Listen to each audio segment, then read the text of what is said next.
În anii ăia senzaționali, vă spun, erau încă destui care credeau că pe lună ar exista viață, că se întâmplă fenomene misterioase acolo, că noi oamenii nu putem înțelege totul.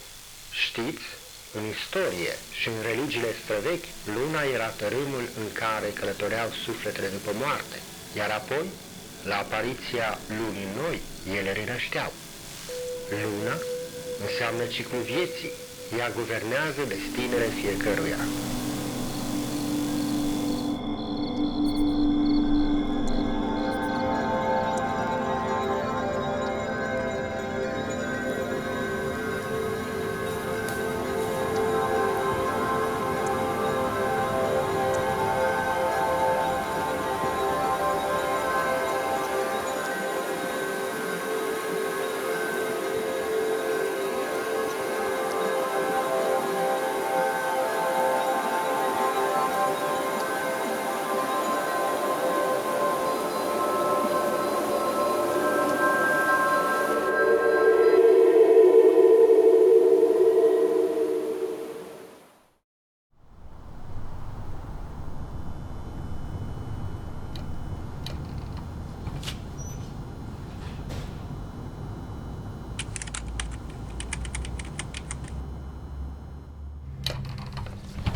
Ceea ce am să vă relatez s-a întâmplat de mult.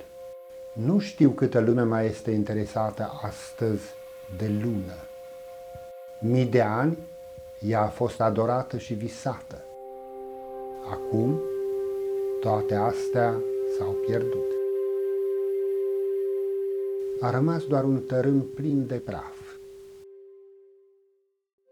Dar să revin. Încă nu-mi pot explica totul.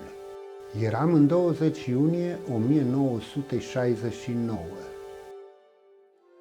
În câteva săptămâni, cursa spațială dintre Uniunea Sovietică și Statele Unite pentru cucerirea Lunii urma să-și afle câștigătorul.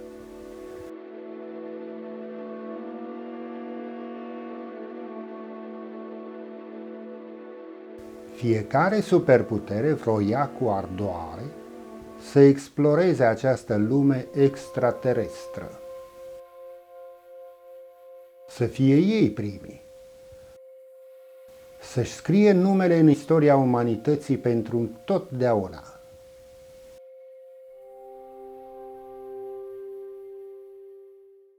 În acea zi, De 20 iunie, eu am găsit o rolă de film de 8 mm în cutia poștală. Nimic altceva, doar o rolă mică de film, adresată mie, dar cu un expeditor necunoscut. Intrigat de această descoperire, am hotărât să vizionez pelicula în seara respectivă la un amic, acasă. El deținea un proiector de film de 8 mm. Ceea ce am văzut pe film m-a bulversat și mai mult. Și deși eram tentat să cred că totul a fost o înscenare, informațiile descoperite în anii următori mi-au schimbat treptat părerea.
Vizionând filmarea, am dedus că este vorba despre un accident al unui vehicul spațial sovietic.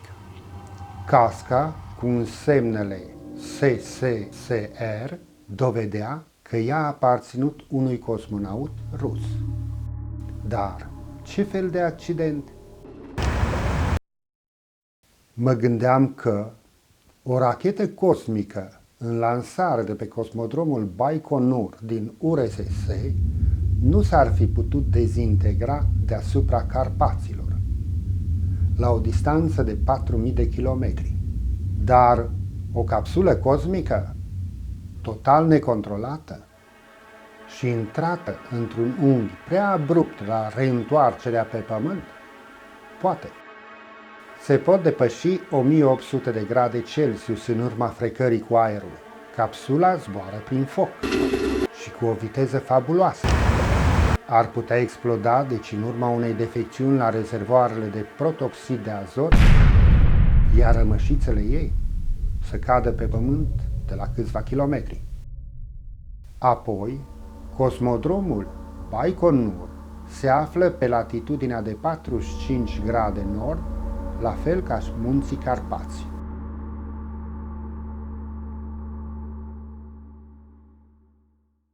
Am conchis, deci, că explozia a fost a unei capsule cosmice sovietice, care se reîntorcea pe Pământ. Casca găsită este rezultatul acestei dezintegrări. Iar acest domn misterios care a filmat și mi-a trimis pelicula a fost martorul acestui accident extraordinar.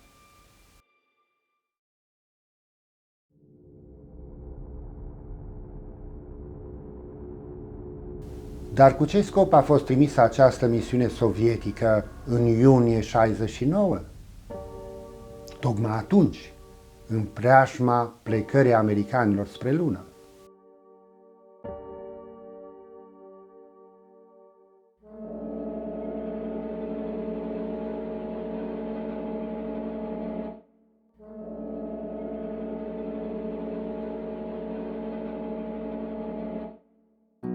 În presa internațională nu se știa nimic de un zbor sovietic, nimic programat pentru acea perioadă.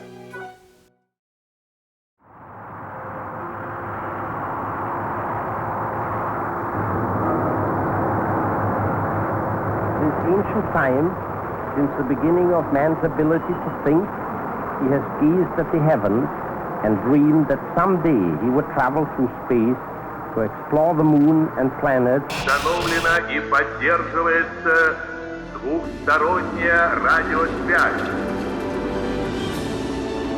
Период выведения корабля-спутника «Восток» на орбиту космонавт товарищ Гагарин перенес удовлетворительно. И в настоящее время чувствует себя хорошо.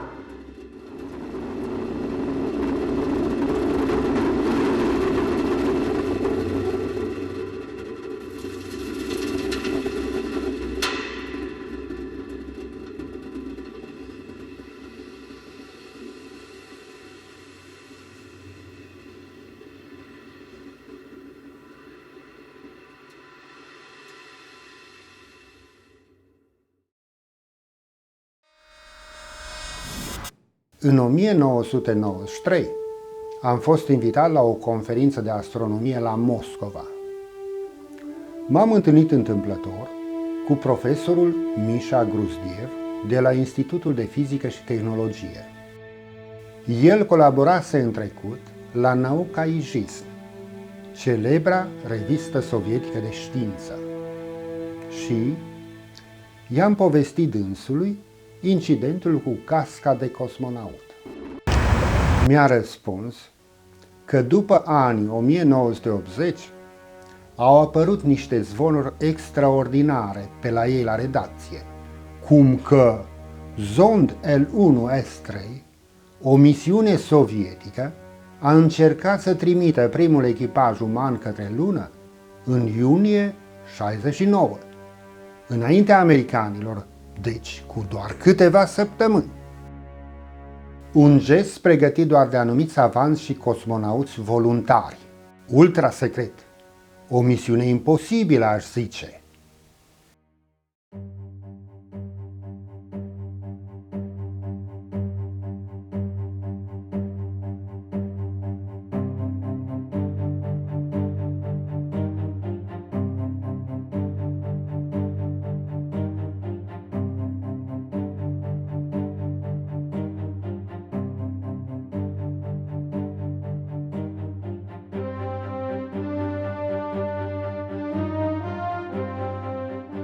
Ei ar fi folosit racheta N1L3 de 45.400 kN, testată cu succes pe 5 iunie 1969.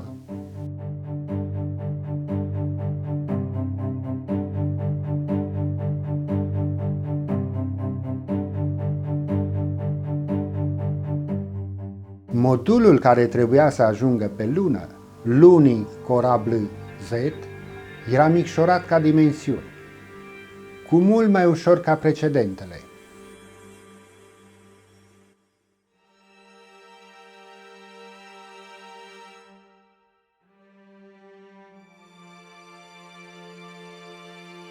La fel era micșorată și capsula de reîntoarcere pe Pământ. Totul pentru o propulsie mai îndelungată și doar un cosmonaut la bord, o anume Uliana Markovskaya, o femeie de necrezut. Și se pare că a fost singura doritoare să zboare în această misiune imposibilă. Deci, rușii au încercat să fie primii pe lună și au trimis o femeie cosmonaut.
Rezultatul misiunii este necunoscut, a mai spus profesorul Bruzdiev. În jur există doar speculații, dar casca filmată e probabil cea a cosmonautei Uliana Markovskaya. Și, tot în acea perioadă, niște radioamatori italieni din Torino ar fi reușit să înregistreze o transmisiune în limba rusă a unei femei cosmonaut care cerea ajutor.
Într-un final, Am ajuns la concluzia că Markovskaia a murit la întoarcerea pe pământ, deși nu e nicio urmă de cadavru sau altă rămășiță a capsulei filmată, dar ceva misterios s-a mai întâmplat și la găsirea căștii și nu îmi pot explica. Filmul se oprește brusc.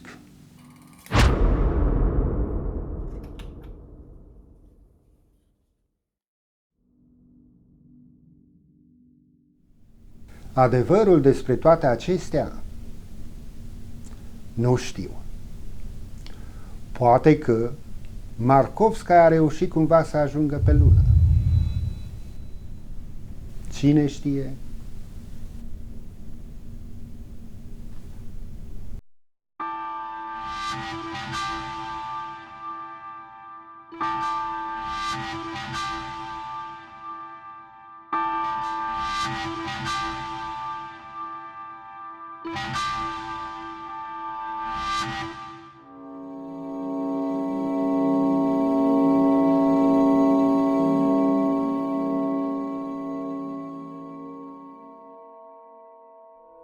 Misiunea sovietică, Zond L1S3, rămâne o enigmă pentru mine, ca și de altfel destinul acestei cosmonaute, Uliana Markovskaia. Încă caut explicații. Totuși, pelicula o mai am, dacă vă interesează filmul complet.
Давайте!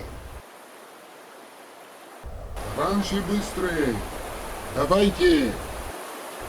Давайте!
Жить и верить — это замечательно. Перед нами небывалые пути. Утверждают космонавты и мечтатели, что на Марсе будут яблони цвести. Утверждают космонавты и мечтатели, что на Марсе будут яблони цвести. Хорошо, когда с тобой, товарищи, всю вселенную проехать и пройти. Звезды встретятся с землею расцветающей, и на Марсе будут яблони цвести.